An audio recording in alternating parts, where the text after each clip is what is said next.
Donald Trump's visit to a veteran rehabilitation center in Missouri was meant to be quiet.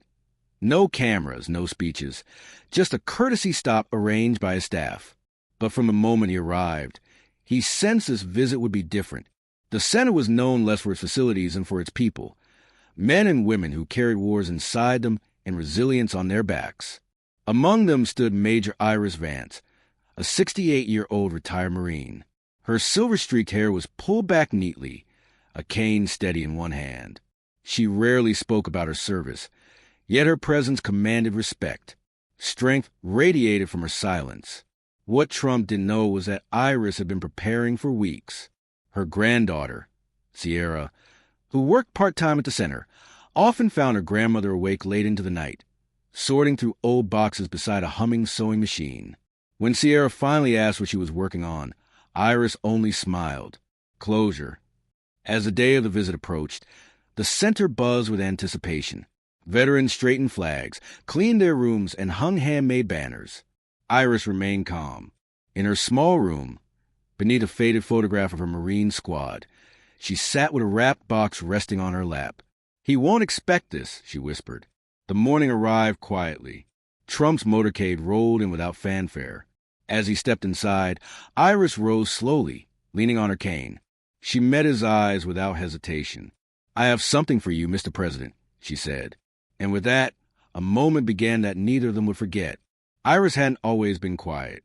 In her prime, she was fearless, commanding, spirited, the loudest voice in the barracks. But her final deployment changed everything. She came home with medals and wounds no one could see. As she guided Trump through the center, he noticed the depth in her eyes, wisdom layered with grief. Along the halls, veterans saluted. Trump stopped to shake every hand, lingering with a wheelchair-bound Navy corpsman and listening intently as a young Army amputee spoke of recovery. Through it all, Iris stayed close, observant and patient. In the garden, she finally spoke.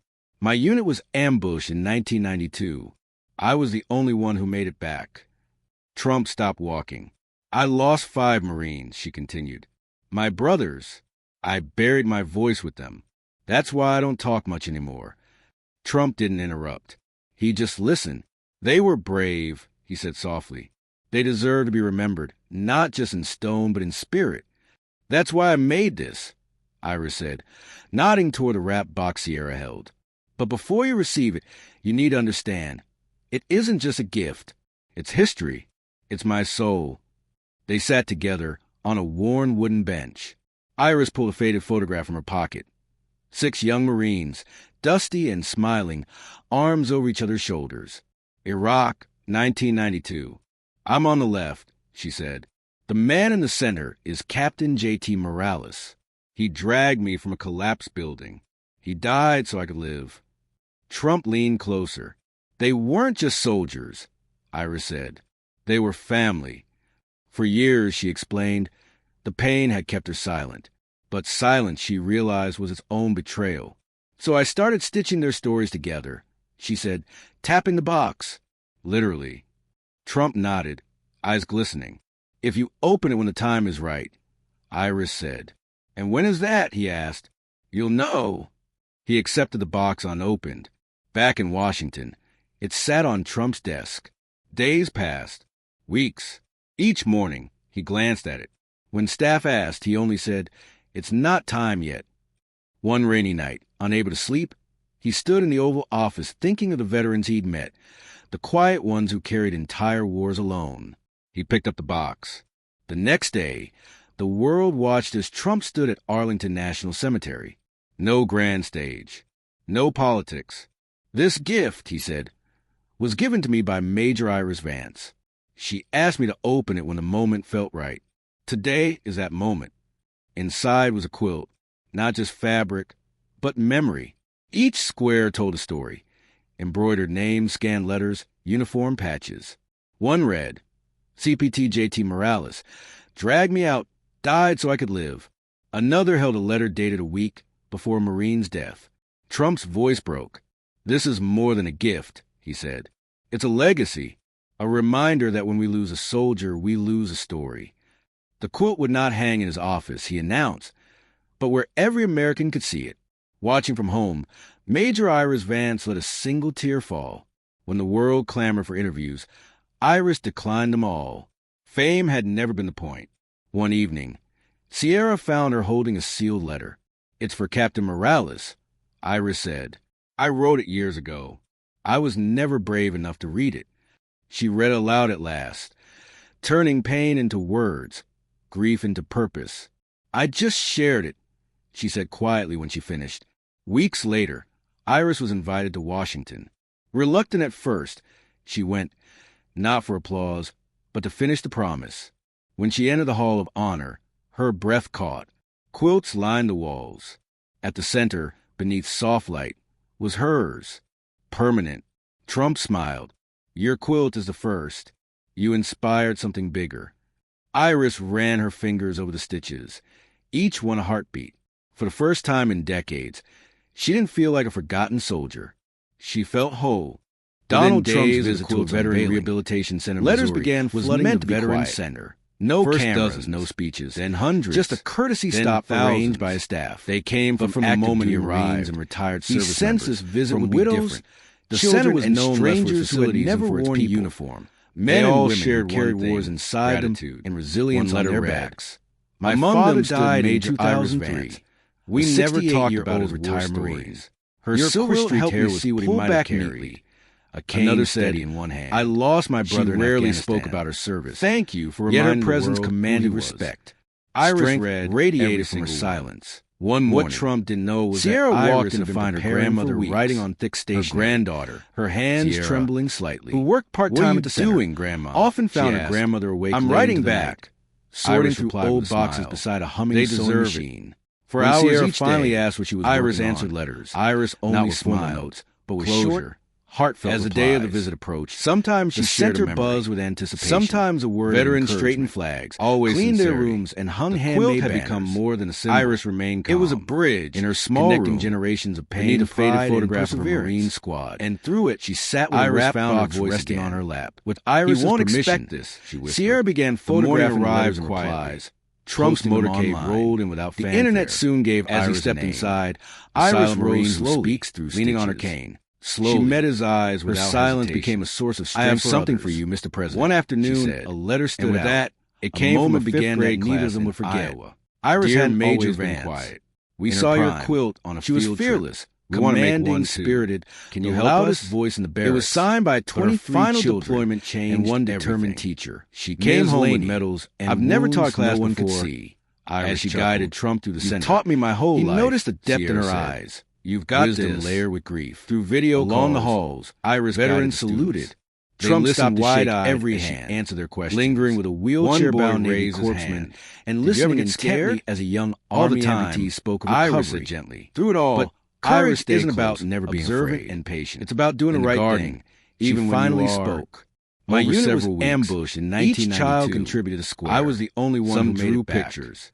Others stopped the names of family members. "I lost 5 Marines," she continued. "When the finished quilt arrived, my brothers, I buried my voice as if it were gold. That's why I don't talk much anymore." She whispered. Trump didn't interrupt. And somewhere in Iowa, he just listened. A generation of children learned the meaning of honor, sacrifice, they deserve to be remembered, and gratitude, not just one Marine but in spirit. Months later, that's why I made this. A man arrived at the Veterans Center, nodding toward a wrapped box Sierra held. "I'm looking for Major Iris Vance. You need to understand," he said quietly. "It isn't just inside." A gift. Iris froze when she heard his name. "It's my soul. David Morales." They sat together. The man on a worn wooden bench. Captain J.T. Iris pulled a faded photograph from her pocket. Without 6 young Marines, they embraced. Dusty and smiling, I recognized J.T.'s arms over each other's shoulders. David said, "I know you kept his letter. I'm on the left." "It was all I had." "The man in the center is Captain J.T. Morales." David opened a small box, dragged me from and placed a pair of dog tags in her hand. "He died so I could live. I've held on to these for years." Trump leaned closer. "But after what you've done, they weren't just soldiers with you. For the first time in decades, they were family." Iris cried for years. She explained that night. The pain had kept her silent. JT's silence, she realized, was his own betrayal. And Iris, so I started stitching their stories together. But as a gift, she said, "Tapping the box." Iris approached the city council. Trump with a new idea. Eyes glistening. A memorial garden. If you open it when the time is right. One flower for every fallen Marine. "And when is that?" he asked. "No statues. You'll know. No plaques." He accepted the box. Just life growing where there was back in Washington. "Do you have funding?" Sat on Trump's desk. Days passed.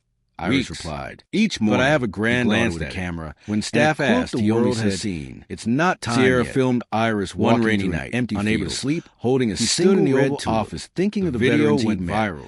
The quiet Donations ones who poured carried in. entire wars Veterans alone. volunteered. He picked up the Florists box. donated seeds. The next day, Families the sent world names. watched as Trump By stood spring, at Arlington National the garden Cemetery. bloomed. No Roses, grand stage, tulips, lavender, no politics. each marked with a This handwritten gift, name. he said, "This is my was second given to me quilt." by Major Iris said Vance. softly. She Stitched asked me with to petals. open it when the moment Letters felt right. continued to arrive. Today is that moment. One read, Inside "My name was a is quilt, Edith Monroe. not just I fabric, served too, but memory. But no one remembers Each me." square told a story. Iris called immediately. Embroidered names, Edith scanned was letters, 92, uniform living patches. alone in assisted One care. read, "I CPT only did JT paperwork," Morales, she said. "Dragged me out. Nothing special. Died so I could live. You served." Another held Iris a letter replied. dated a week. That's before more than Marine's enough. death. They Trump's visited voice her the broke. next week. "This is more Bringing than flowers a and a gift," tiny he said. flag quilt. "It's a legacy. "I never got a uniform. A reminder that when we Edith lose a whispered. soldier, we lose Iris a story." pinned one of her own service The quilt pins would not to hang in Edith's his jacket. office, he announced. "For women like you." But where every American then could on, see it, watching Iris from made her home, mission to visit Major forgotten Iris veterans, Vance let a single tear especially fall. women whose When stories the have been world clamored overlooked. for interviews. "You are not Iris forgotten," declined them she all. told them. Fame "Not had while I'm never been here." the point. When One Sierra evening, received a full Sierra scholarship found her to holding a university, sealed letter. she hesitated. "It's for Captain Morales. "I don't want to leave you," Iris said. "That's exactly I wrote why it you must years go." ago. Iris I was said, never brave "The enough to world read it." needs people who She remember read what aloud matters. at last. Before Turning Sierra pain left, into words, she recorded grief one into final purpose. video of Iris. "I just Don't shared wait it," for the world to she remember said you. quietly when she finished. Iris said to the camera. Weeks later, Show them Iris who was you invited are. to Washington. Stitch your legacy Reluctant one at act first, at a time. she went. The clip Not for became one of the applause, most shared but to videos finish the of the promise. Years When she entered later, the Hall of Honor, the original her quilt breath began to caught. fade. Quilts With lined the Iris's walls. blessing at the It was center, returned to the beneath veteran soft center. light, was placed hers, under soft light permanent. where it first been stitched. Trump smiled. Beside it "Your hung a quilt sign. is the first. The original You rests here. inspired something The bigger. mission continues." Iris ran her Visitors fingers now over the brought their stitches. own squares. Each one a heartbeat. One evening, for the first Iris time in finished decades, one last stitch. she didn't feel like Black a forgotten fabric, soldier. gold thread. She felt whole. Mission accomplished. Major Iris Vance, USMC. She handed it to Sierra. "Add it when it's time." That night, Iris passed peacefully in her sleep. At her funeral, veterans, children, presidents, and strangers stood together, not mourning her loss, but celebrating what she left behind. Years later, a young girl stopped before a quilt square. "That's my name," she said. Her mother smiled. She was a Marine, and she taught the world how to remember. The gift Iris gave was never just cloth or thread. It was remembrance, and her voice still speaks, in stitches and in hearts, forever.